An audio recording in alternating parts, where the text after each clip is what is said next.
Imagine a country that manages to completely, and I mean absolutely completely transform the reality of its citizens in just a couple of decades. Right. A total structural overhaul. Exactly. We are talking about fundamentally multiplying their purchasing power, integrating into the European Union, building this massive $42 billion tech and service export industry, essentially out of thin air. Oh, and don't forget, managing to entirely decouple its economic growth from carbon emissions. Yes, which is the holy grail of economics. I mean, Mhm. by literally all traditional macroeconomic standards, you would look at those numbers and you would call it an absolute undeniable economic miracle. You really would. It looks perfect on paper. But, and here's the massive catch what, if I told you that in that exact same country, the actual physical population is shrinking year after year. Yeah. The rural villages are hollowing out, and the next generation of workers is mathematically hard-capped at realizing only about 60% of their actual human potential. It is honestly one of the most profound paradoxes in modern global development. You have this soaring, modernized economy operating right on top of a stalling, rapidly aging human foundation. Well, welcome to today's deep dive. We are talking directly to you, the listener. Whether you are, prepping for a policy meeting or studying the mechanics of global economics or just have this insatiable curiosity about how nations actually evolve in the real world. Which is exactly what we are getting into today. Today, we are opening up a massive, incredibly data-heavy 30-year longitudinal study of Romania's national development. This covers the entire period from 1990 all the way to 2024. A huge data set. Massive. And our mission today is to look way past the flashy headline numbers of Eastern Europe's transition miracle. We are going to dig into the structural realities of a nation that essentially figured out how to grow its wealth exponentially, but is now facing a literal existential struggle to grow its most vital resource, which is its people. Because when you really get into the raw data, and we are talking about the World Bank macroeconomic indicators, Yes. the human capital indexes, the Be Ready institutional scores, you see a very clear, almost jarring narrative of two completely different eras. Right. The first 30 years were all about escaping a highly inefficient past and generating just sheer economic volume. Just surviving and growing. Exactly.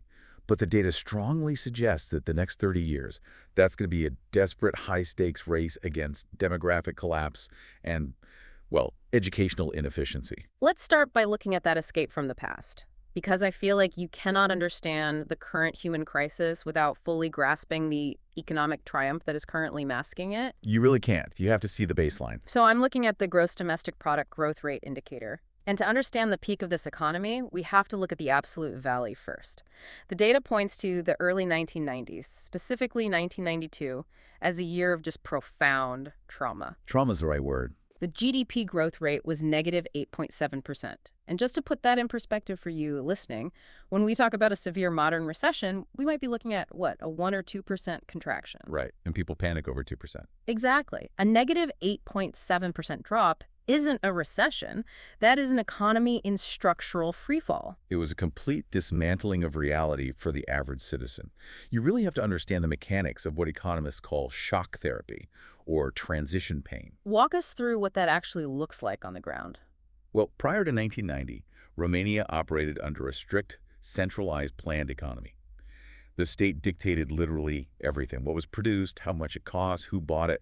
Millions of people were employed in these massive state-owned heavy industries. Like steel mills and stuff. Steel mills, huge chemical plants, giant agricultural collectives, and they were incredibly inefficient, but they were kept afloat by massive government subsidies. So when the political system changes and they decide to transition to a free market, it's not like flipping a switch where suddenly everyone is a prosperous entrepreneur. Oh, far from it. When you liberalize an economy overnight, those state subsidies just vanish instantly. Wow. So suddenly you have this massive steel factory that relies on artificially cheap energy and guaranteed state buyers.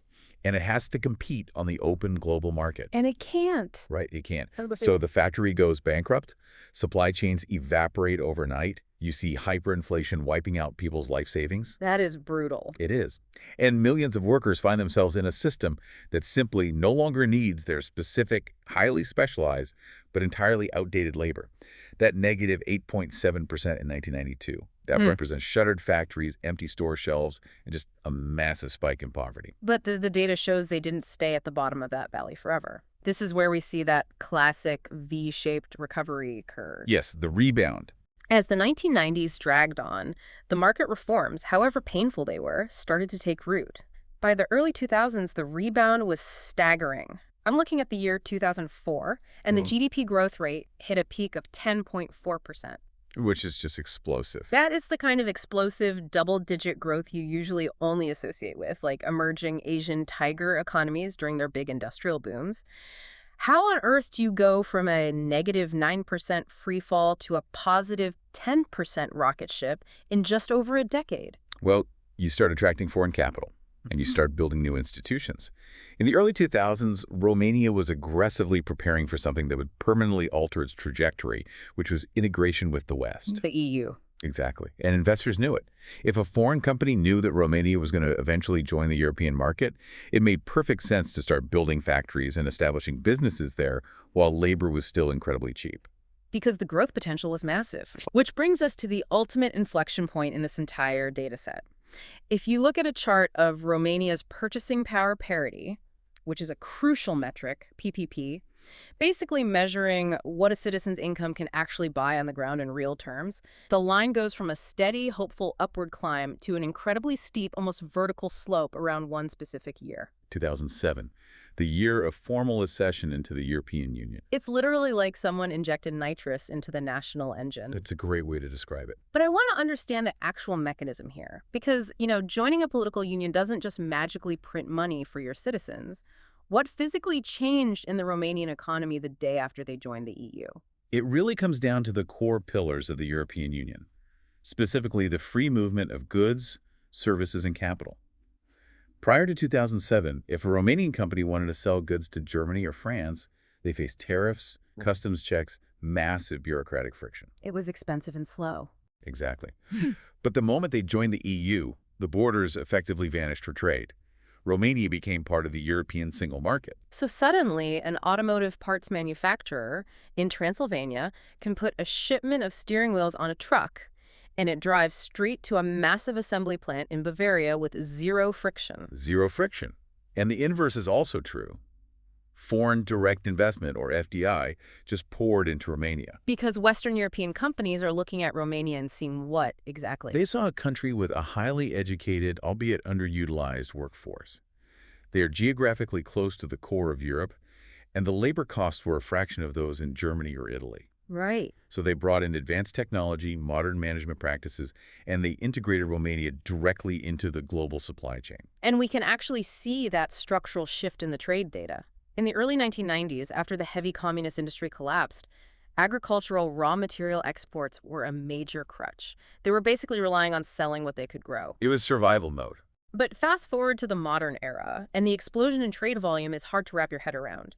Exports of goods and services went from single-digit billions in the 90s to over $136 billion recently. 136 billion, and the composition of those exports is the real story here. It wasn't just that they were exporting more wheat or basic textiles. They completely moved up the value chain. Yeah, the data notes that by 2022, service trade exports alone grew to a $42 billion scale. $42 billion in services. That's massive. We are talking about IT outsourcing, software development, advanced financial services, technical support. They transitioned from a traditional agricultural base to becoming a regional hub for medium high-tech and services. The industrial base changed entirely. I mean, the data shows that medium and high-tech manufacturing value added rose to nearly 37% of their total manufacturing by 2021. Think about the magnitude of that shift for a second. In roughly one generation, you have a society where the parents might have been working on state-run collective farms or in wildly inefficient, heavily polluting steel mills. Right. And their children. Their children are sitting in sleek, glass-walled office parks in Cluj or Bucharest, coding software for global financial institutions, or managing logistics for multinational corporations. The economy didn't just grow, it metamorphosed. Completely. Which is an incredible success story of transition. It proves that the difficult shock therapy of the 90s actually worked. The purchasing power of the average citizen fundamentally transformed. It did. But if we zoom out from the corporate balance sheets and the export volumes and we look at the actual demographics, the human foundation of this entire operation, the data takes a very, very dark turn. This is where the paradox begins, because the very mechanism that accelerated their economic wealth, which was integration with the European Union, also triggered a demographic crisis of historic proportions. I am looking at the population growth rate indicator, and it is a stark, continuous line of negative growth. Romania is not just slowing down, it is physically shrinking. Yes. And to really understand why this is so dangerous for an economy, we need to look at a metric called the age dependency ratio. Can you explain how this works mechanically for a national economy? Absolutely. For you listening, the easiest way to visualize the age dependency ratio is to imagine a society as a massive ship. Okay, a ship. Right. The people rowing the ship, the ones generating the GDP, paying the income taxes, physically doing the labor, those are the working age population, typically defined as those between 15 and 64. Got it. The passengers on the ship, who need to be supported by the rowers, are the dependents, the children and the elderly. Okay, so let's look at the historical passenger list for Romania. Back in 1960, the old age dependency ratio was just 10.5%, meaning for every 10 active rowers on the ship, there was roughly one older retired person to support through pensions and health care. Which is incredibly stable. Yeah, that seems super stable. A massive productive base supporting a relatively small elderly population. But let's look at the data for 2023.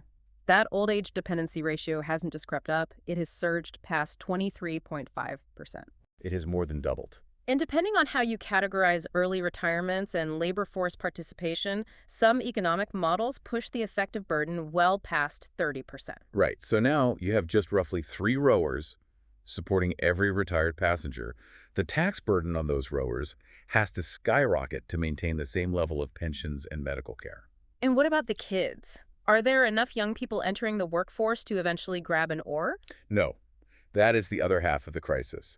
The youth dependency ratio plummeted from roughly 43% down to around 24%. I want to make sure I'm visualizing this correctly. The entire societal structure has completely inverted. It flipped upside down. It went from a society heavily invested in childcare, raising a massive future workforce, to an elder care-heady society, managing a rapidly growing population of retirees with fewer and fewer new workers entering the pipeline. Precisely.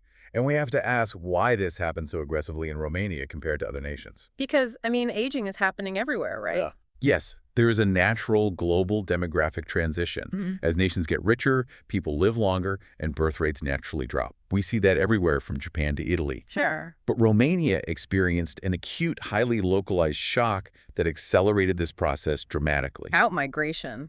The dark side of the EU passport. Exactly. Remember the 4 freedoms of the EU we talked about? Yeah. The free movement of goods and capital made Romania rich, but the free movement of labor hollowed it out. Oh. When the borders opened in 2007, millions of young, able-bodied, ambitious Romanian workers faced a very rational economic choice. They could stay in Romania and earn a modest transitioning wage, or they could take a bus to Italy, Spain, Germany, or the UK and instantly earn vastly more money doing the exact same labor. Whether that was construction, agriculture, nursing, or software engineering. Exactly. So they left. And honestly, who can blame them? It was a logical choice for them personally. But I want to think about what that actually does to a country on a mechanical level. If you are a young, highly productive 25-year-old, you are at the peak of your tax-paying potential.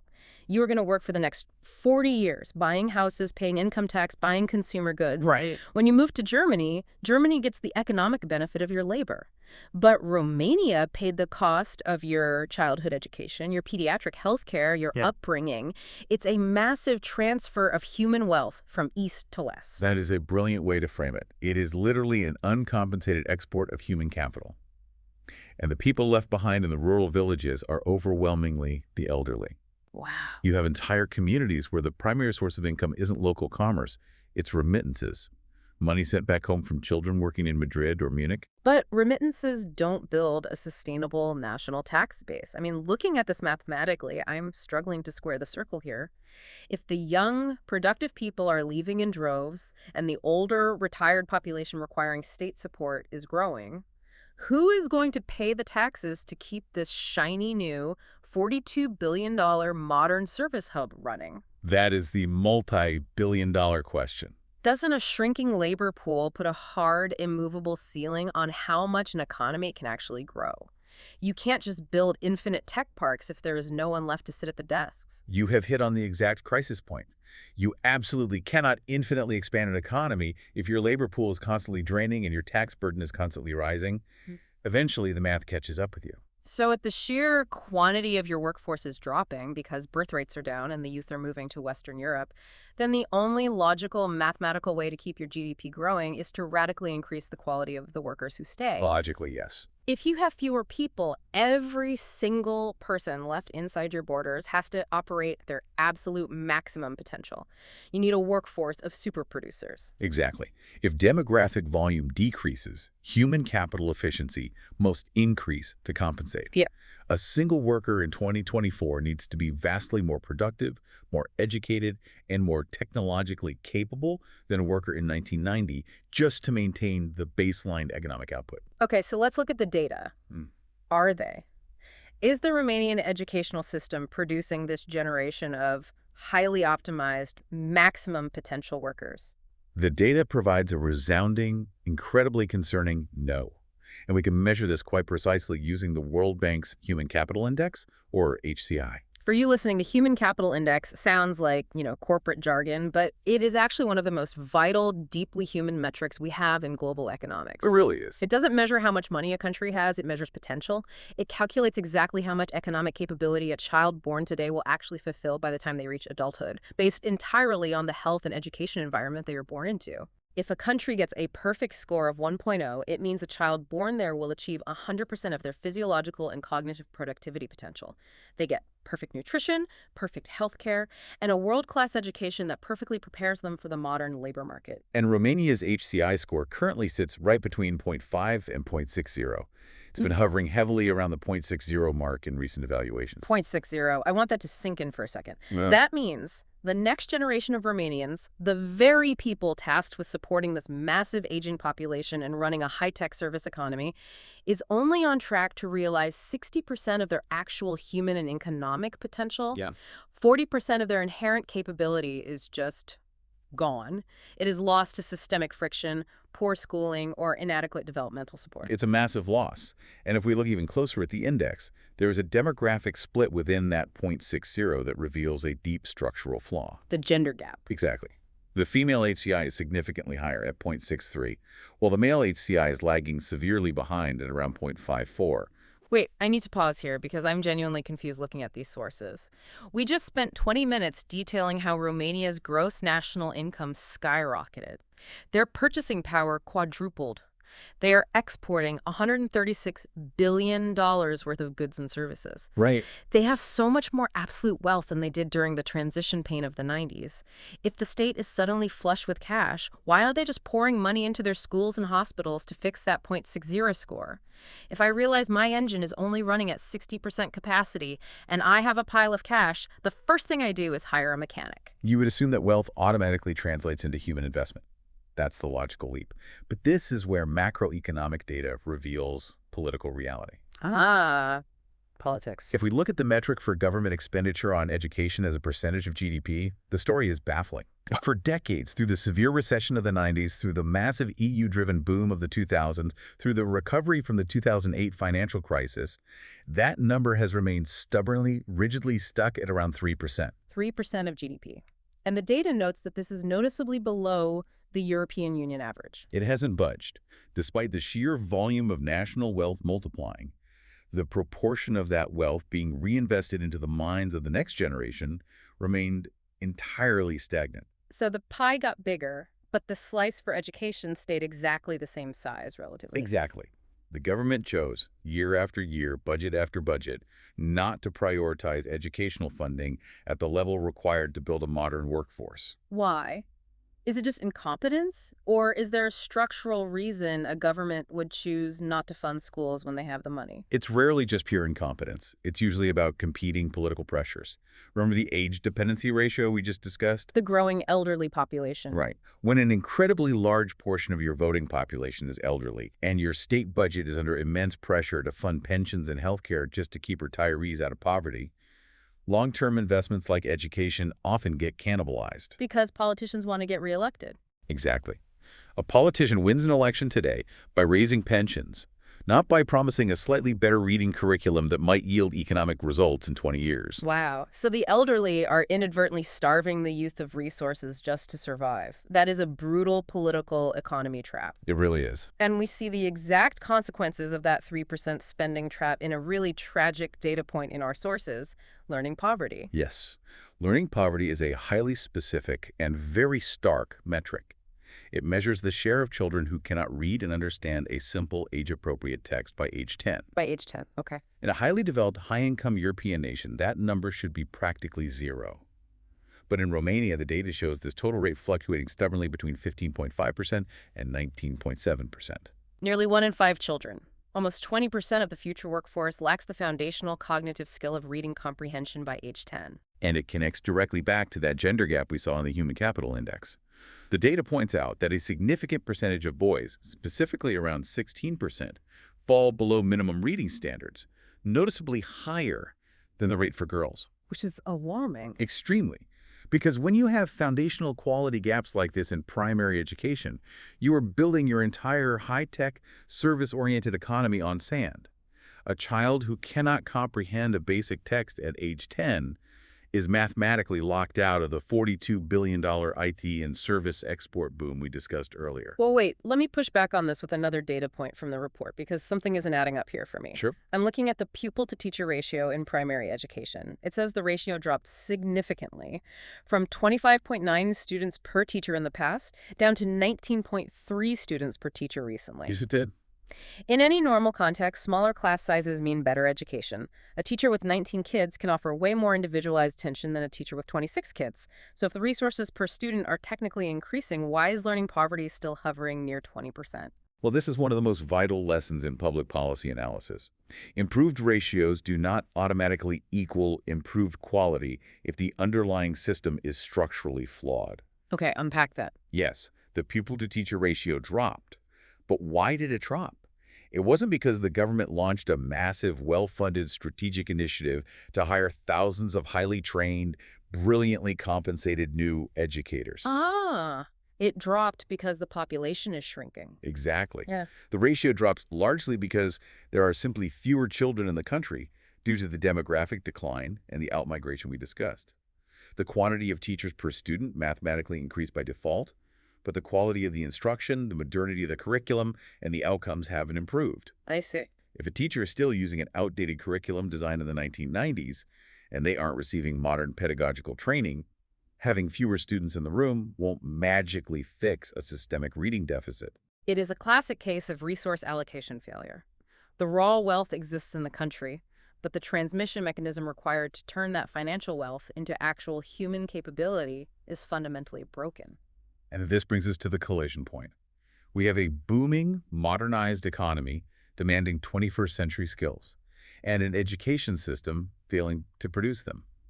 What happens when those two realities crash into each other in the actual labor market? Let's look at that labor market shift, because the data here is just as dramatic as the GDP growth curve. We mentioned earlier that in the early 1990s, the value added by agriculture, forestry, and fishing was nearly 22% of the national GDP.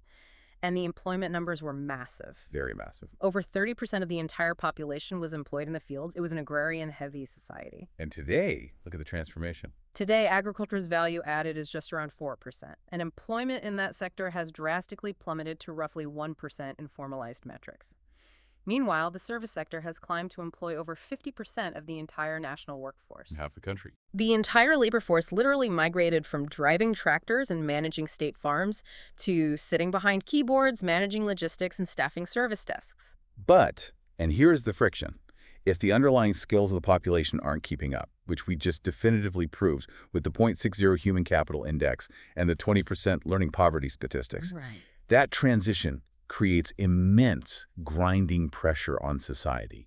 You have millions of people who were trained for an industrial or agricultural reality that no longer exists, trying to survive in a highly competitive digital service economy. So how does a country manage that kind of massive, chaotic mismatch? I mean, the burden of retraining millions of workers, of managing labor disputes, of creating a fair environment for new businesses to hire people, that falls entirely on the government. It does. The state has to act as the referee and the facilitator. Which brings us to a fascinating set of data in the report, the Be Ready institutional scores. Yes. The Be Ready framework is an incredible diagnostic tool. For you listening, think of it as a comprehensive report card for a government's business environment. It evaluates how easy it is to operate a business, how fair and transparent the regulatory rules are, and most importantly, how effective the government's public services are at actually helping businesses and citizens thrive. And Romania's report card shows a fascinating, almost schizophrenic split in state capacity. It's like looking at two completely different governments operating in the same country. Let's look at those numbers. On one hand, their regulatory framework scores a very solid 76.2.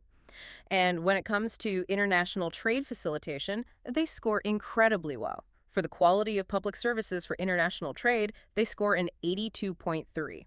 For the efficiency of importing, exporting, and digital trade, an 89.1. Those are world-class numbers. It means that if you are a massive multinational corporation trying to move $1 million worth of car parts across the Romanian border, the government is phenomenal at facilitating that. They make it easy. Exactly.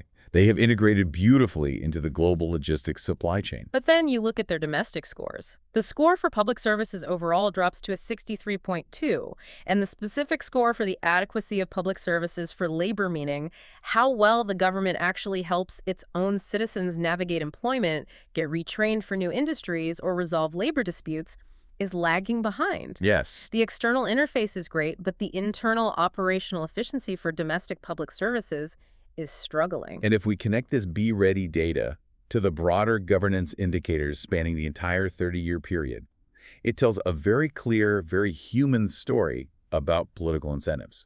If you look at the metrics for the rule of law and the control of corruption, they have actually improved significantly, especially since the 2010s. Okay, it's good news. Yeah, the global governance estimate for corruption control dragged itself up from a dismal -0.4 in the past to a positive 0.04 recently. So the system is getting cleaner. The rampant systemic corruption of the post-communist 90s is slowly being brought to heel, and the rule of law is stabilizing in positive territory. Yes, the institutional transparency is improving, which is the absolute cornerstone for attracting long-term foreign investment.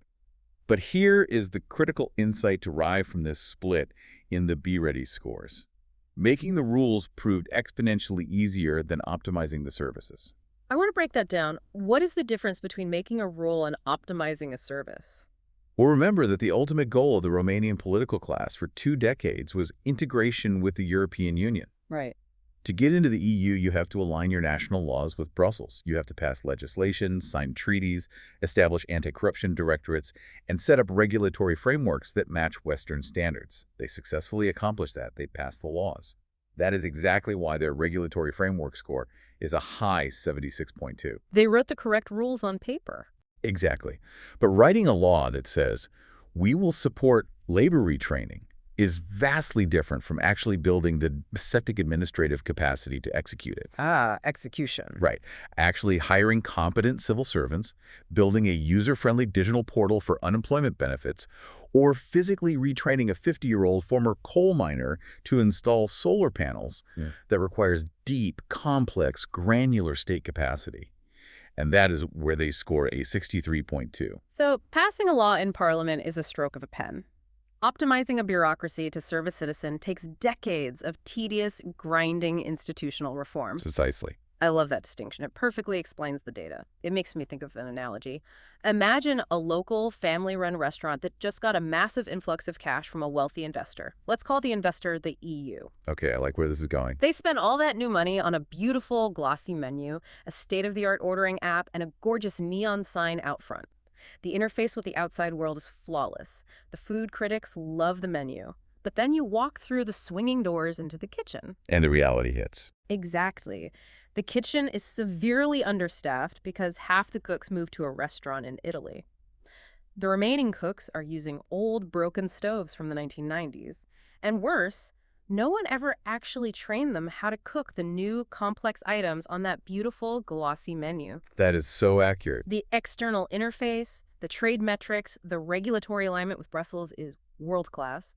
But the internal mechanics, the schools, the labor retraining, the domestic public services are struggling to keep up with the facade. That is a highly accurate representation of a national economy in the late stages of transition. The macroeconomic facade is entirely modern.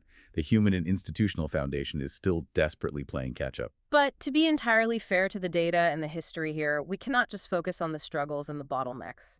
Because as we look deeper into this report, there is a massive glowing bright spot in how Romania has managed its resources over these 30 years. There really is. And it is something that many highly developed Western nations still struggle to achieve.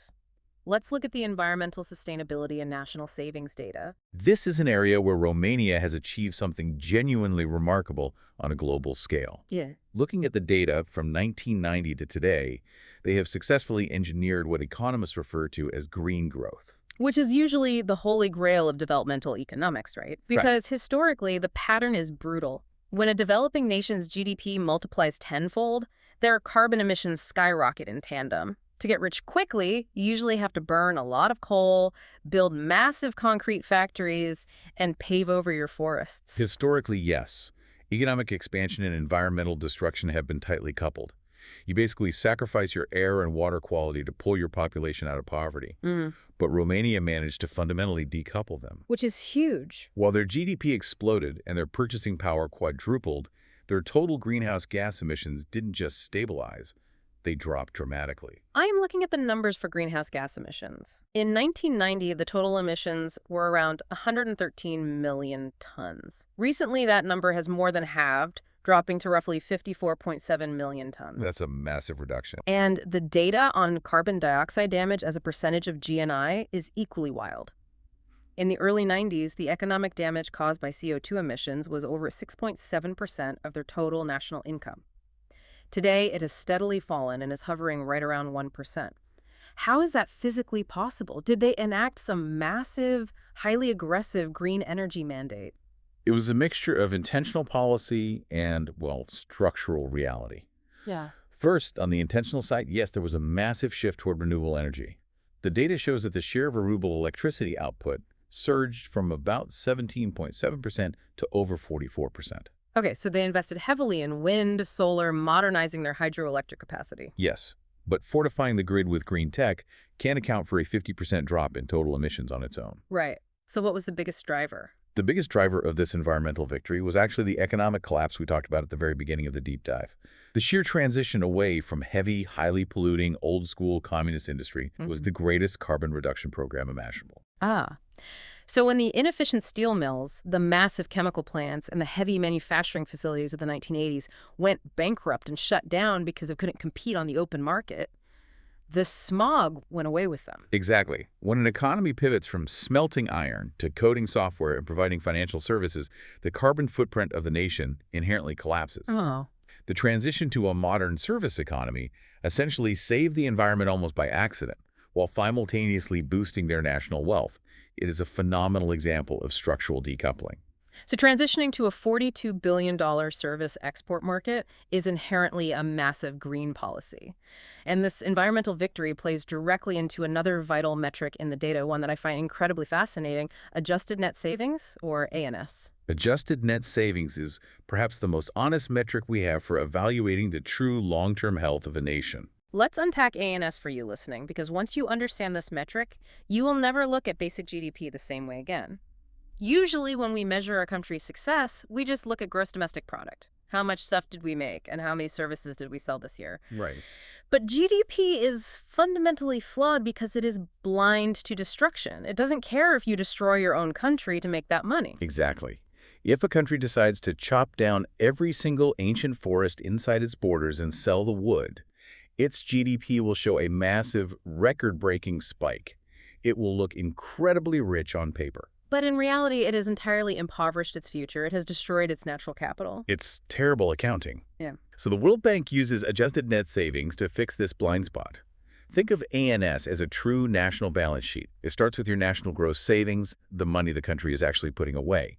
Then it adds your government expenditure on education, because mathematically, educating a child is a literal investment in future human capital. That makes sense. But then, and this is the crucial part, it subtracts the depletion of your natural resources, like mining minerals and cutting down forests.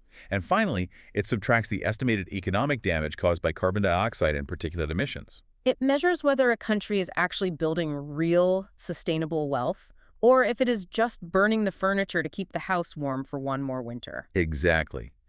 And if we look at the trajectory of Romania's adjusted net savings, it essentially tells the story of their entire 30-year transition in a single line on a graph. In the 1990s, during the shock therapy, their ANS was deeply, dangerously negative. In some years, it was plunging to minus 14%. Minus 14%, which means that, strictly by the numbers, they were literally cannibalizing their own national wealth. They were depleting natural resources and causing environmental damage that vastly outpaced any actual savings or investments they were making. They were burning the furniture just to survive the structural shock of the transition. But let's look at the data today. The graph shows a wild fluctuation between 2007 and 2009, which perfectly aligns with the global financial crisis. But after that shock subsided, their adjusted net savings stabilized in firmly positive territory. Recently, it has been hovering steadily around 5.1%. And that 5.1% is a monumental achievement. What does a positive 5% ANS mean practically for the country? It means they have finally stopped cannibalizing themselves. They're finally building real, sustainable national wealth. They aren't just surviving anymore. Their net balance sheet, fully accounting for the environment, for resource depletion, and for education, is actually growing in the green. That's incredible. It proves that despite all the institutional lag and the demographic struggles, the economic transition itself on a macro balance sheet level was ultimately successful. It was. They successfully navigated one of the most difficult economic maneuvers a nation can attempt. They really did. Okay, let's step back and look at the entire massive picture we've painted today. We have traced a 30-year arc from a collapsing planned economy to a modern European powerhouse. We are at the end of this deep dive, so let's synthesize this journey for the listener. If we look at the core logic of the Romanian National Development Research Report, the summary is unequivocally clear. Romania has completed the first half of a grueling marathon. They achieved the impossible. They really did. They successfully sloughed off a highly inefficient, dictatorial planned economy. They integrated deeply into the legal and economic frameworks of the European Union. They modernized their trade, shifting from low-value agriculture to a $42 billion high-tech and service hub. And they achieved genuine green growth, decoupling their economic expansion from environmental destruction, ultimately stabilizing their adjusted net savings. They have officially morphed from a low-efficiency economy to a modern economic state. But, and this is the massive but looming over the data, the easy gains of transition are officially over. You can only dismantle a communist state once. You can only experience the massive, one-time economic nitrous boost of joining the EU once. You can only reap the immediate, easy environmental benefits of shutting down toxic, inefficient factories once. The low-hanging fruit of transition has been picked entirely clean. Exactly. And the profound so what of this entire 30-year data set, the lesson that applies not just to Romania, but to many nations in similar demographic boats globally, is that future success no longer depends on baseline GDP growth. Generating more sheer volume won't save them. The next 30 years depend entirely on whether the government can optimize its internal services. The kitchen in the restaurant. Yes. Can they radically reform their education system to erase that 20% learning poverty rate? Can they create dynamic, supportive domestic conditions that actually retain their ambitious youth instead of losing them to the labor markets of Italy and Spain? Can they figure out how to translate their massive raw financial wealth into high-quality human capital? Because if they cannot raise that human capital index from 0.60, if 40% of their next generation's potential continues to be lost to systemic friction, the high-tech economic engine they have so brilliantly built will eventually starve for lack of capable fuel. It's inevitable. It won't matter how good their international trade policies are if they don't have the optimized workforce to execute them. Precisely. The macro transition is complete. The micro transition, the human transition, is where the real battle lies. Which brings me back to the very beginning of our conversation. We opened by noting how comforting it is to look at a simple, jagged line on a graph, like GDP, and use it to diagnose the health of a nation. Look, the gross domestic product went up 10%, the nation is healthy. It is a binary, comforting illusion. It is the easiest metric to digest. But I want to leave you, the listener, with a final, slightly provocative thought to mull over as you go about your day. We have just looked at a nation whose economy literally multiplied its wealth tenfold. It exports billions in advanced tech and services. It runs a positive net savings balance. All true. But at the exact same time, its physical population is shrinking, its vibrant youth are leaving in droves to find better opportunities, and its children's cognitive and developmental potential remains hard-capped at 60%. It forces a reevaluation. It does. If those two realities can exist simultaneously in the exact same data set, is GDP actually measuring the health of a nation? Or is it just measuring the velocity of money? That's the real question. In an era defined by global aging, shifting populations, and rapid technological change, maybe it is time we stop looking quite so closely at the sheer size of an economy and start looking a lot closer at the capacity, the potential, and the human flourishing of the people actually living inside it. A fascinating question to end on. The data certainly suggests that a paradigm shift in how we measure success is entirely overdue. Thank you for joining us on this deep dive. Until next time, keep questioning the numbers and look for the human story hiding behind the data.